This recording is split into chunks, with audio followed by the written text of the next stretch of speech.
দেখো বন্ধুরা, নেত্রমের আগে কি অবস্থা হয়েছে। চোখের পাশটা ফুলে একেবারে হাত ফাত ছিলে গেছে, পুরো প্রচণ্ড ব্যথা পেয়েছে। আজকে সাইকেল চালাতে গিয়ে ওকে অনেকবার বলা হয়েছে যে সাইকেল ওইভাবে চালাস না, ভালোভাবে ভদ্রভাবে চালা, কিন্তু দেখো কি অবস্থা হয়েছে। পড়ে গিয়ে সাইকেল থেকে ডাক্তার দেখানো হয়েছে, ডাক্তার ওষুধ দিয়েছে, তাও ভয় লাগছে। এখন সুস্থ আছে। তোমরা বলো তো, এই যে এই কালশিটেটা পড়ে রয়েছে আর ভীষণ রকমের ফুলে গেছে, কিভাবে কমবে একটু জানিও।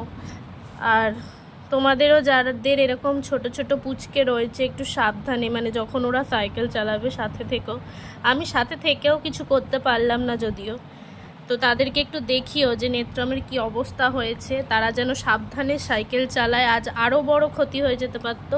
দেখো চোখের কোণটা এখনো অনেকটা কমেছে ওর, কিন্তু কি আর বলবো, আজকে জামাই ষষ্ঠীর দিন নেত্রম আমাকে অনেক বড় উপহার দিয়ে দিল।